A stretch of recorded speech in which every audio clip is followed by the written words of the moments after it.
My name is Darko Tanasković. I am the permanent representative of Serbia to UNESCO for now 3.5 years. And I am very happy and I am especially honored that I have the opportunity to speak in this way to address all the people that have the peace and the harmony in their hearts and their minds just before leaving UNESCO. And I will try in the few minutes just to give you some modest reflections about how I have understood the importance of the mission of the Venerable Master Ching Kung, generally speaking, and especially here at UNESCO. And what could be the role of the peace and harmony movement here in UNESCO and even beyond these coordinates of International Agency for Education, Culture and Science. Well, I came across the Association of Peace and Harmony, well, I think, if I remember well, 2 years ago and 2.5 years ago, because here in UNESCO was organized a conference, informative conference about the movement, and the Venerable Master Ching Kung visited the premises of UNESCO. I decided to go, although I had previously any knowledge about the movement, but I was feeling that it was something special in the way in which was presented to ours in UNESCO, because there are a lot of routine in UNESCO is in other international organizations where the people organize something just to organize it and to be present and to say that they have organized something without any real future or productivity in the cooperation with UNESCO and with member states. In this case, I felt that it was something different. And even at the first meeting with the Master Ching Kung and a few ambassadors that decided to come, as I did, we really became the members of the family of the Peace and Harmony Association, because we were received really so gently, so kindly, so friendly by the members association and by the Master Ching Kung himself, that we felt really obliged not towards the organization but towards ourselves to continue our initiation in this really very special and very valuable movement. Afterwards, I had the opportunity even to travel to Australia and to this model city of Toowoomba, of Peace and Harmony Society, where the representatives of different faiths and religions live in peace and harmony together. And not only that they live, but they create the atmosphere of living together, and hopefully this atmosphere one day would be even, so to say, exported to the other parts of the world. So I kept in the contact with the association, and now, before leaving UNESCO, but not at the moment that I am cutting my relations to the association, because I hope I will continue to collaborate with this association, I'll be very happy to say just a few words, a few reflections, very modest reflections about how I understood the role of this organization, especially now when the Master Ching Kung and his people managed to realize the idea of having the special representation of this movement at UNESCO. And that I am now in possibility to speak to their internal television and to say few words about what I lived and my personal experience of the Peace and Harmony Association. I know that I don't have enough time to convey all my reflections, my thoughts, my ideas, but in a relatively short time, I will try to speak about the role of the organization of 3 levels. On the general, universal level, then on the level of UNESCO, of this international organization or special agency of United Nations for education, science and culture. And third, last but not least, the importance that every single country, included my country, Serbia, of the existence of this movement and its activity in UNESCO. First, on the most general plan, on the level of universality, I think that the way in which the Master Ching Kung, with his deep philosophy of love, peace and harmony, especially through education, is approaching the most important problem of our world.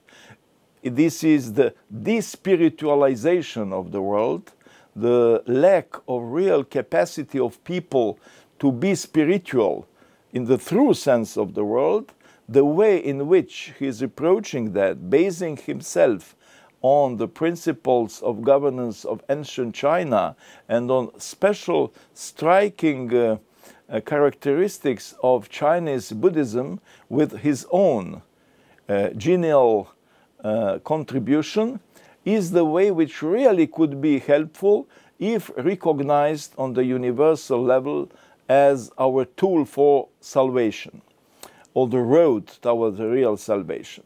I don't want to be pathetic, and I don't want to use the big words.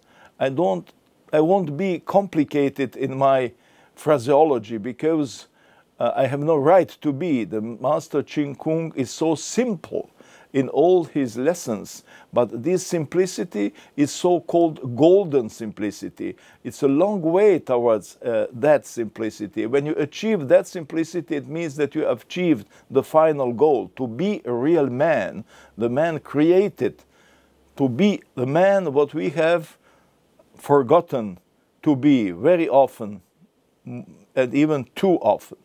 Well, what has been noticed in the world in general, and here at UNESCO in particular, is that the people don't have actually, they've lost their spiritual identity, and they've lost the idea what should be the final goals of themselves and of the humanity altogether. The people don't believe in anything now with this globalized and materialized, even sometimes arrogant and violent globalization, where only one model of civilization has been taken as universal, what it is not. In such a world, the man is losing his really idea about what should be the final goals and even the sense of his existence. And it is for the nations the same problem. So some people agreed about that, the secularization and the throwing away the traditional values of religion have been critical in that sense, and that the man should go back to the religion, the religious values, the system of religious and traditional values, because we know that the civilizations and the traditional values are mostly based originally on religious values, and that the problem could be solved. So in different religious traditions, the people tried to come back, to propose the way back to the tradition, to reimpose the system of thinking and the system of values of past centuries that was based on religion. But we have different religions. We have a lot of religions. So it couldn't work because everybody wanted to impose his religion and to impose his way of understanding the sacred and the heavens. And so it became just a new reason for divisions in the world. Different kind of fundamentalisms appeared, and it became clear to the people that really wanted peace and harmony, that it is absolutely impossible to realize that to simply going back to religious traditions as they have been lived or had been lived before in the past. Even I remember that the Pope, the Benedict XVI, whose ideas I found sometimes very close to the ideas of the Master Ching Kung, made a plea for not imposing the religion, but just to ask those who do not believe or who can't believe in God to live as if God existed. Not to believe in God, but to live according to a system of values as if God existed. What does it mean? It means that perhaps if you take the Christianity, you have 10 commandments.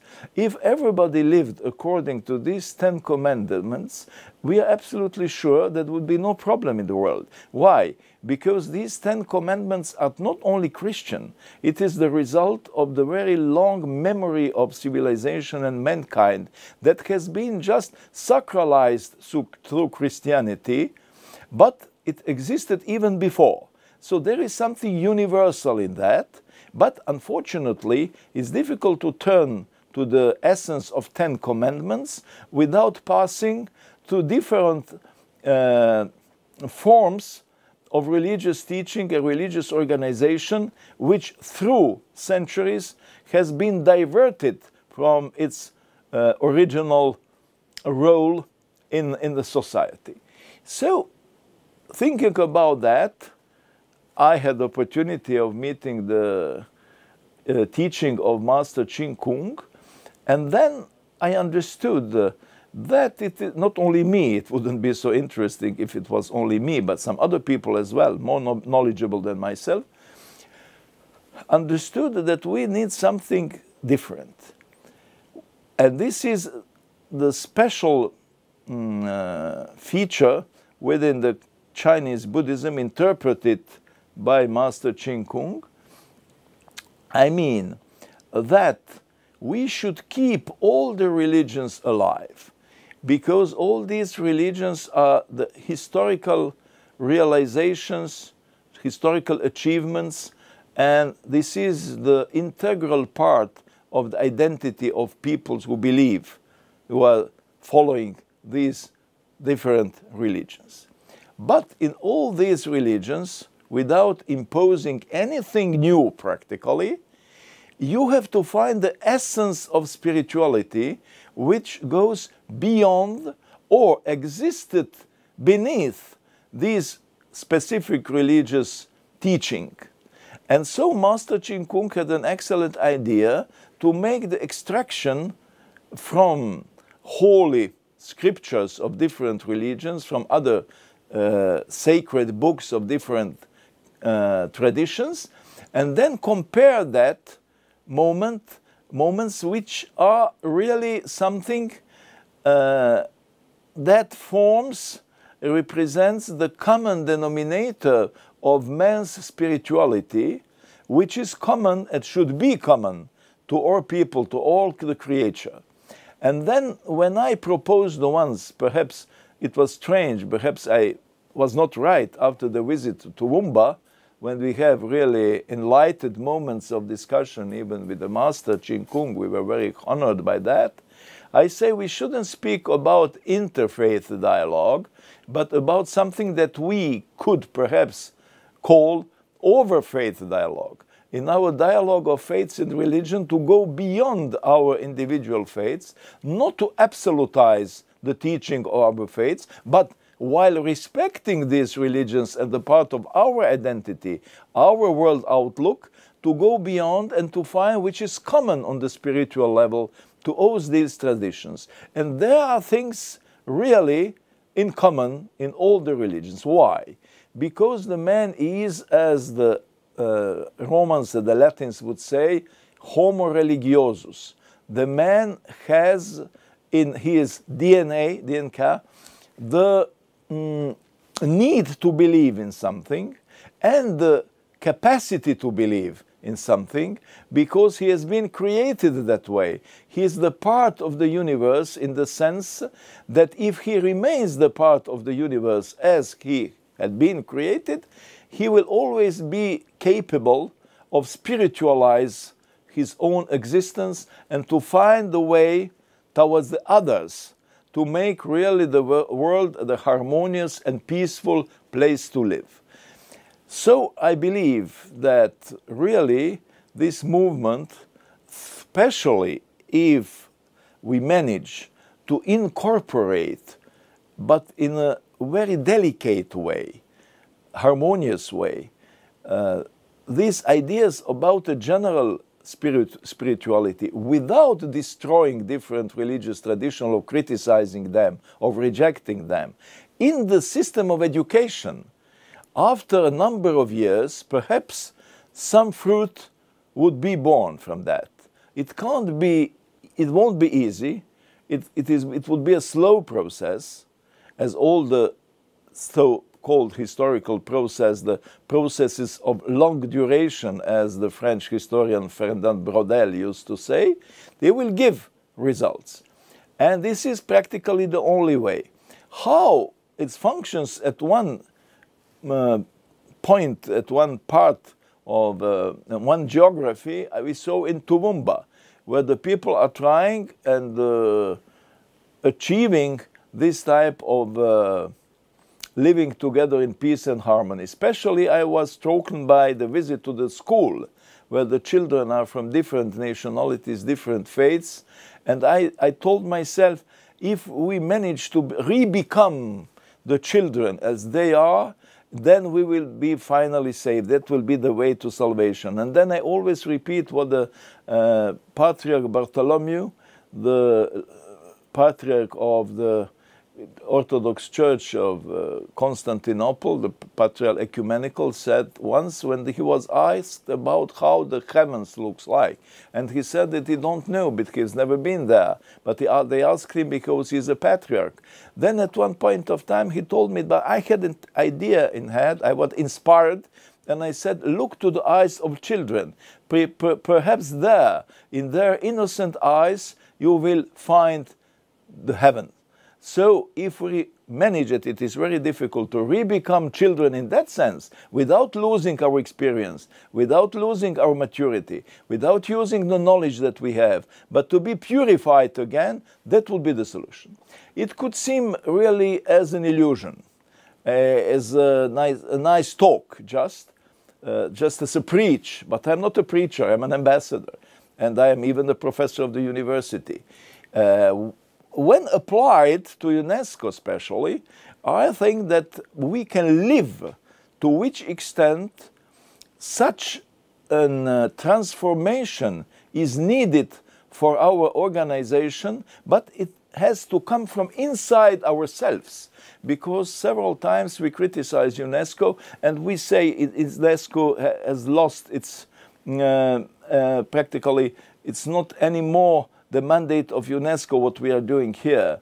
We preach that it is not the idea of the founders, founders of UNESCO. We've went too far towards politicization and so on. Practically, we are criticizing UNESCO very much while being here. But what we forgot is that UNESCO is not an autonomous and independent entity. UNESCO is what we are doing of UNESCO. So we are UNESCO. In that sense, if we manage as individuals, as states and peoples to change ourselves from inside, then we can change, only then we can change UNESCO. It means not to have a transformation in the sense that some people think that they can only physically, I don't know how, organizationally, to restructure and perhaps to even transform UNESCO in something else. No, we don't need that. We want the UNESCO goes back to the ideas with which it was created after the Second World War, where the people were asking for peace, for harmony. There was enough for war, destruction. They were ready at that time, And they started, and the founders, philosophers, thinkers, artists, and others created this fantastic model of organization.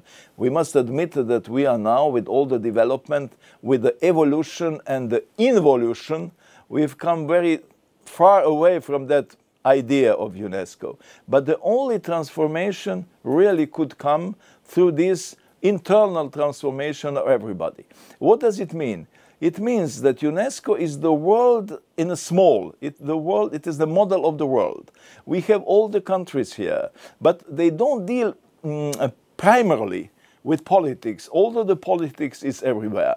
But we should deal here specifically with education, with culture, with science. This is common to all of us. In that sense, we have the room, we have more space of maneuver than, for instance, at the United Nations in New York, really to deal with what's common and to find this unity in diversity. And when I said at the beginning, then we have to keep all the religions, all the faiths, all the traditions, and to respect them all, but not to respect in the sense to denigrate the others, but to accept the others, and then to create this unity which is above all these diversities. But that kind of unity can't exist without diversity. The people sometimes don't understand that, and they want just to impose one model of organization, of thinking, world outlook. No, because it is very dialectic. We have this diversity, we are living it, it's our identities. We can't get rid of that, and we don't want to get rid of that, because we are, historically speaking, culturally speaking, what we are. But we are something more that we have forgotten. So I think that we can go beyond that, and in UNESCO you can do it.